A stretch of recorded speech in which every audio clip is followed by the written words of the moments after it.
Video scroll ಮಾಡಬೇಡಿ. ನಮ್ಮ D boss ಅಭಿಮಾನಿಗಳು ಪ್ರತಿಯೊಬ್ಬರು ಈ ವಿಡಿಯೋ ನೋಡಲೇಬೇಕು, ಮತ್ತೆ ಈ ವಿಡಿಯೋ ಆದಷ್ಟು ಶೇರ್ ಮಾಡಿರಲೇಬೇಕು. ನಮ್ಮ ಬಾಸ್ ಬೆನ್ನಿಂದೆ ನಿಂತ್ಕೊಂಡಿರೋದು ಯಾರು ಅಂತ ಹೇಳಿ ಇಡೀ ಕರ್ನಾಟಕದವ್ರಿಗೆ ಗೊತ್ತು. ಧನ್ವೀರ್ ಸರು ನಮ್ಮ ಬಾಸ್ ಬಗ್ಗೆ ಯಾವ ರೀತಿ ಮಾತಾಡಿದ್ದಾರೆ ಅಂದರೆ ನಿಜವಾಗ್ಲೂ ಗ್ರೇಟು ಕಣ್ರಿ. ಆ ವ್ಯಕ್ತಿ ಏನೋ ಅಂದ್ಕೊಂಡ್ಬಿಟ್ಟಿದ್ದ ನಾವು ಆ ವ್ಯಕ್ತಿ ನಮ್ಮ ಮುಂಚೆ ಅಲ್ಲ, ಆದರೆ ಇವಾಗ ಗೊತ್ತಾಯಿತು ಆ ವ್ಯಕ್ತಿ ಏನು ಎತ್ತ ಅಂತೇಳಿ. ನಿಜವಾಗ್ಲೂ ತುಂಬ ಖುಷಿ ಆಗುತ್ತೆ. ನಮ್ಮ ಬಾಸ್ ಬೆನ್ನಿಂದೆ ನಿಂತ್ಕೊಂಡು ಪ್ರತಿಯೊಂದು ಕಷ್ಟ ಸುಖಕ್ಕೆ ಎಲ್ಲದಕ್ಕೂ ಧನ್ವೀರ್ ಸರ್ ಬಿಟ್ಟು ಬೇರೆ ಯಾರೂ ಆಗಿಲ್ಲ. ಧನ್ವೀರ್ ಸರ್ನ ಯಾವ ರೀತಿ ಬೆಳೆಸ್ಬೇಕು ಅಂದರೆ ನಮ್ಮ ಬಾಸ್ ಬೆನ್ನಿಂದೆ ನಿಂತ್ಕೊಂಡು ಅವ್ರು ಹೆಂಗೆ ಬೆಳೀತಾರೆ, ನಮ್ಮ ಬಾಸ್ಗೆ ಸಪೋರ್ಟ್ ಮಾಡಿದವ್ರು ಹೆಂಗೆ ಬೆಳೀತಾರೆ ಅಂತೇಳಿ ನಾವು ಡಿ ಬಾಸ್ ಅಭಿಮಾನಿಗಳು ತೋರಿಸ್ಬೇಕು.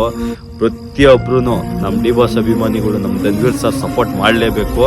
ಮತ್ತು ನಮ್ಮ ಧನ್ವೀರ್ ಸರ್ ಯಾವುದೇ ಒಂದು ಫಿಲಮ್ ಬಂದ್ರೂ ಯಾವ ರೇಂಜಲ್ಲಿ ಹೋಗಬೇಕು ಅಂದರೆ ನಮ್ಮ ಬಾಸ್ಗೆ ಯಾವ ರೀತಿ ಸಪೋರ್ಟ್ ಮಾಡ್ತಾ ಇದೀವೋ ಅದೇ ಥರ ಸಪೋರ್ಟು ಧನ್ವೀರ್ ಸರ್ಗೂ ಮಾಡಬೇಕು. ನಾನು ಧನ್ವೀರ್ ಸರ್ ಮಾತಾಡಿರೋ ವಿಡಿಯೋ ಹಾಕ್ತೀನಿ ನೋಡಿ. ಪ್ರತಿಯೊಬ್ಬರು ಈ ವಿಡಿಯೋನ ಶೇರ್ ಮಾಡಿ ಹೇಳ್ತೀನಿ. ಜೈ ಡಿ ಬಾಸ್. ನಾನು ಆ ವ್ಯಕ್ತಿನ ಇಲ್ಲಿಂದ ಅಂತೂ ಯಾವತ್ತು ಇಷ್ಟಪಟ್ಟಿಲ್ಲ. ನಾನು ಇಷ್ಟಪಟ್ಟಿದ್ದೆ ಇಲ್ಲಿಂದ. ಸೊ ಇಲ್ಲಿಂದ ಇಷ್ಟಪಟ್ಮೇಲೆ ಅದೇಂತದೇ ಆಗಲಿ, ಬಟ್ ಅಂತ ಸಿಚುವೇಶನ್ ಅಷ್ಟು ಜನ ಸಹಾಯ ತಗೊಂಡ್ರು, ಅಷ್ಟು ಜನ ಎಲ್ಲಾ ಮಾಡಿದ್ರಿ, ಅಷ್ಟು ಜನ ಅಪ್ಪನಿಗೆ ತಿಂದು ಆ ವ್ಯಕ್ತಿ ಯಾರು ಹಿಂದೆ ಮುಂದೆ ಯೋಚನೆ ಮಾಡಿದ್ರೆ ಎಲ್ಲಾರು ನಮ್ಮೂರು ಅಂತ ತಪ್ಕೊಂಡ್ರು. ಬಟ್ ಆ ಎಪ್ಪಂದು ಕಷ್ಟ ಅಂತ ಬಂದಾಗ ಯಾರು ಕೈ ಚಾಚಿಲ್ಲ ಅಲ್ಲ. ಇವಾಗ ನನ್ಗೆ ಅನ್ಸಿದ್ರು